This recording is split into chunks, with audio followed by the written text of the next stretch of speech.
Good morning, fourth grade. Today is Wednesday, October 14th. This week we have been observing stream tables and we have been noticing how it models erosion and deposition.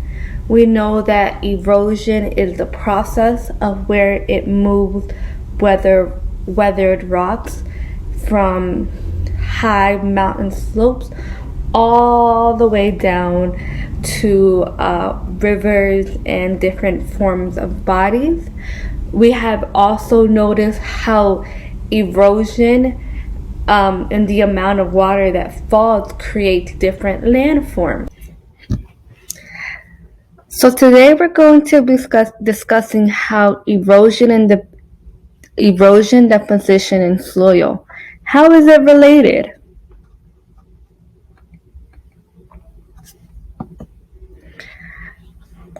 The earth changes with weathering and erosion. It causes the earth's surface to change little by little. The earth's surface includes the different rock materials that it is made up of. For example, it can take up to 1,000 years to create a valley that is like this one. There are many different factors that can cause erosion and deposition to move faster. For example, this mountaintop is at a slope, kind of at an angle. And slopes like this, as we saw in our stream table, can make the water flow at a quicker rate. And it moves the earth materials and also change the landforms. Another factor is floods. Floods, when a lot of rainwater falls, it can change the earth's surface in a shorter period of time. The same way that we saw in our stream table. Notice how this flood is carrying the earth materials further down. Notice how this flood is carrying the earth materials down. A flood can destroy the landforms and create new landforms in a matter of hours or days. For example, a flood can erode and deposit more material in 10 hours than normal water rate can do in 10 years.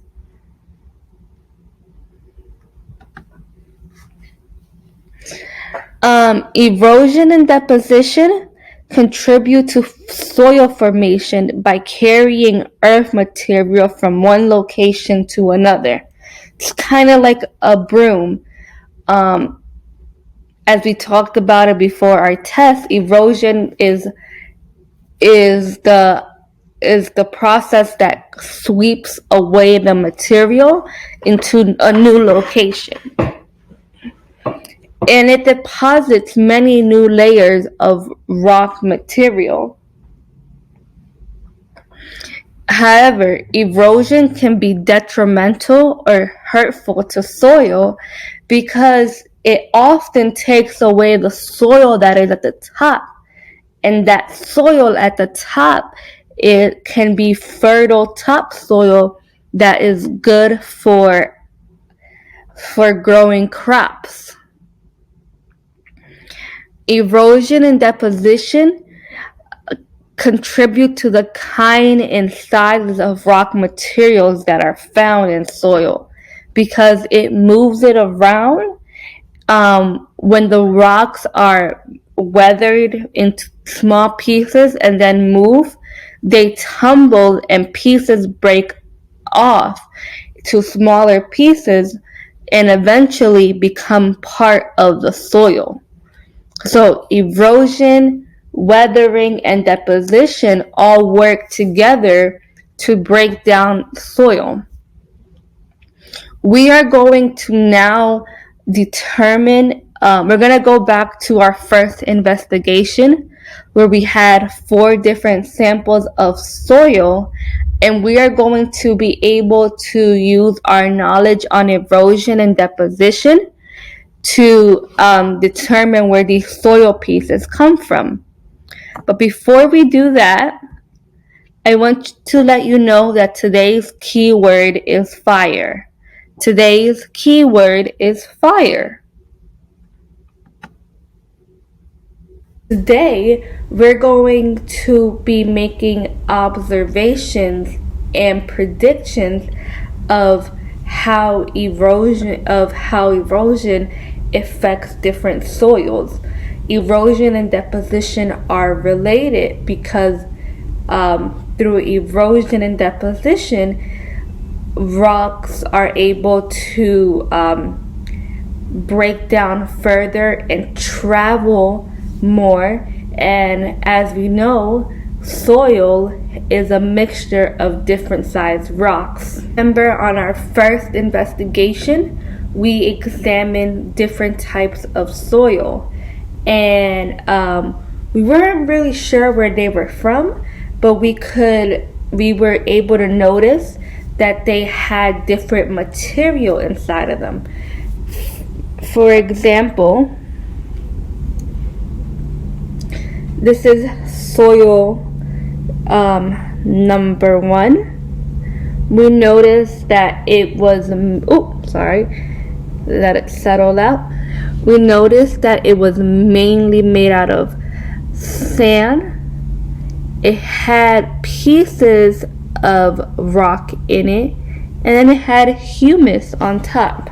It didn't have a lot of humus, but it did have a little bit of it. It was mostly made up of sand and very small earth material. Then we had our soil sample 2. This one had a lot of rock material, different size rock. It had a little bit of humus, not that much, and it had a little bit of sand at the bottom. That's soil sample number 2.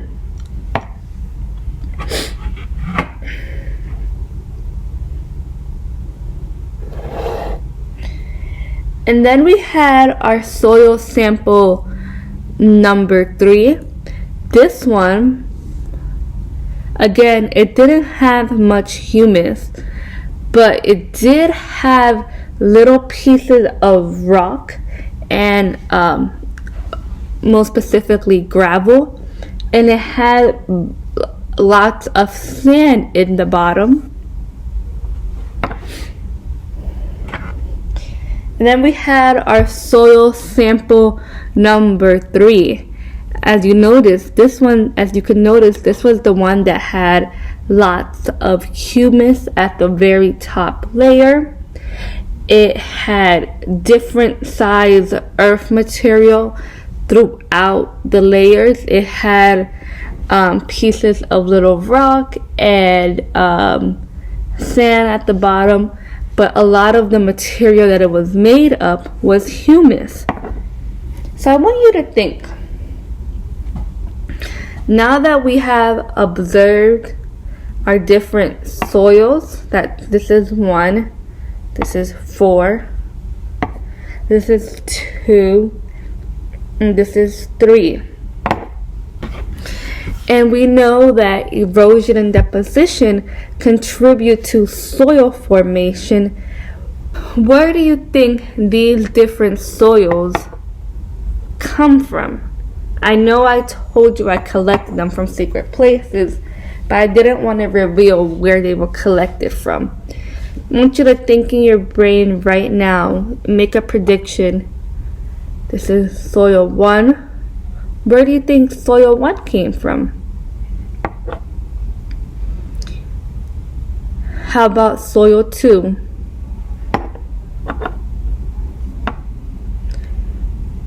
What about soil 3? And soil 4? Open up to page 11 in your science journal. You will record the answers for the different soil samples on page 11.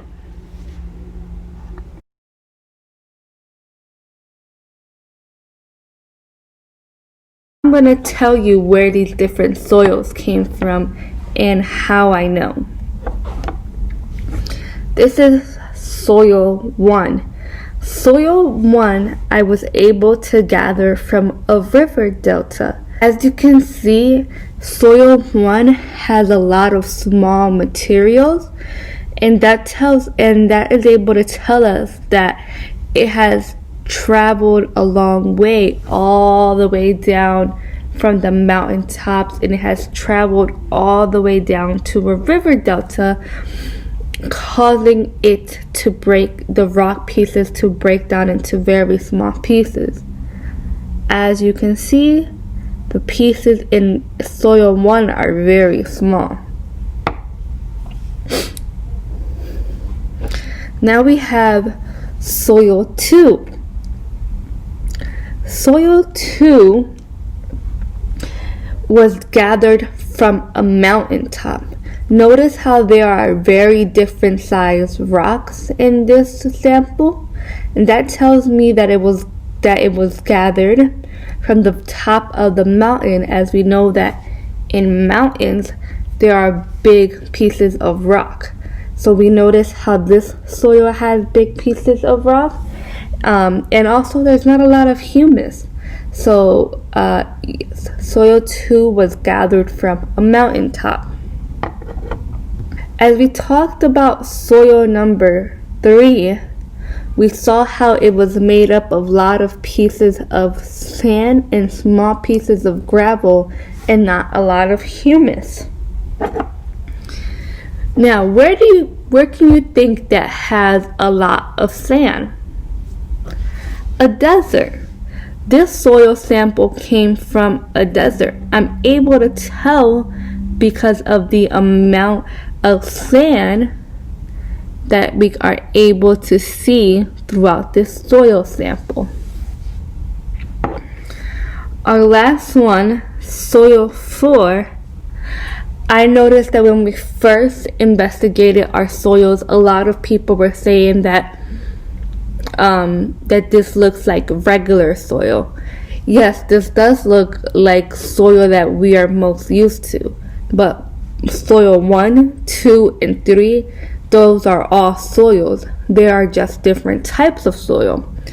Now, since this is something that most of us are used to seeing, we notice that it has a lot of humus and a lot of different earth materials.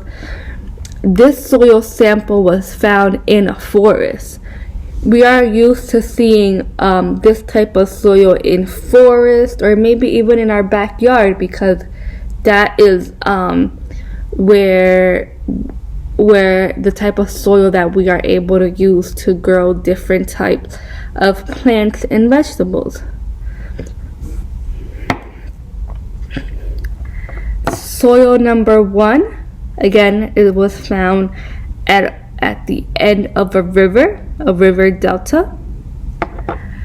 Soil number 2 was found at a mountaintop. Soil number 3 was found in a desert. And soil 4 was found in a forest.